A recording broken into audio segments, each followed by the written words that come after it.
Assalamualaikum warahmatullahi wabarakatuh. Perkenalkan, nama saya Nadia Septiana, NRP-nya 113220005.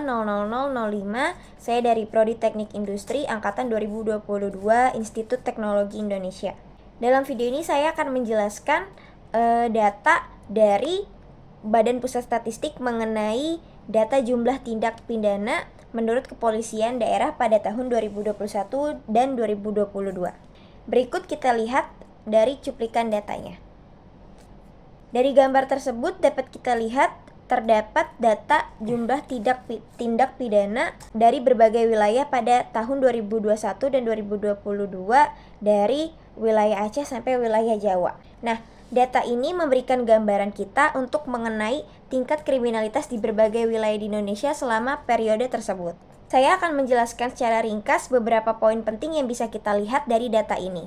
Yang pertama adalah tren peningkatan. Secara umum, terdapat tren peningkatan jumlah tindak pidana dari tahun 2021 dan 2022 di sebagian besar wilayah yang tercantum. Lalu yang kedua, ada variasi antar wilayah. Variasi antar wilayah, jumlah tindak pidana bervariasi secara signifikan antar wilayah. Beberapa wilayah memiliki jumlah yang jauh lebih tinggi dibanding wilayah yang lainnya. Lalu, yang ketiga, ada pula wilayah dengan tingkat kriminalitas tinggi. Beberapa wilayah seperti Sumatera Utara dan Metro Jaya terdapat memiliki jumlah tindak pidana yang cukup tinggi. Lalu, yang kita bisa pelajari data tersebut adalah seberapa penting data ini untuk kehidupan kita sehari-hari, terutama sebagai masyarakat untuk mengetahui jumlah tindak pidana dari berbagai wilayah di Indonesia. Yang pertama adalah dari data ini kita dapat belajar bahwa kita dapat mengambil langkah untuk pemahaman situasi. Pemahaman situasi tersebut adalah data statistik ini membantu kita untuk memahami situasi yang sebenarnya terjadi di lapangan.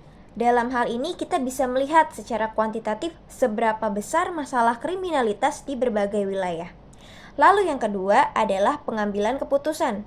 Nah, data statistik ini menjadi dasar dalam pengambilan keputusan.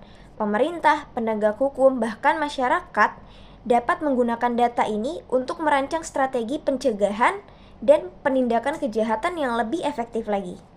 Lalu yang ketiga, ada pula evaluasi kebijakan. Nah, data statistik ini juga berguna banget untuk mengevaluasi efektivitas kebijakan yang telah diterapkan. Dengan membandingkan data sebelum dan data sesudah kebijakan yang diterapkan, kita bisa melihat dan membandingkan apakah kebijakan tersebut dapat menurunkan angka kriminalitas atau tidak.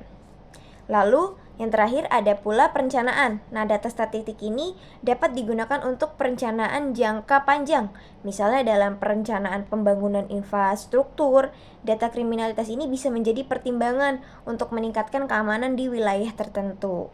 Nah, begitu pula penjelasan dari saya secara singkat dan ringkas dari penjelasan mengenai data tindak pidana kriminalitas pada berbagai wilayah di Indonesia pada tahun 2021 dan 2022. Kurang lebihnya mohon dimaafkan. Assalamualaikum warahmatullahi wabarakatuh.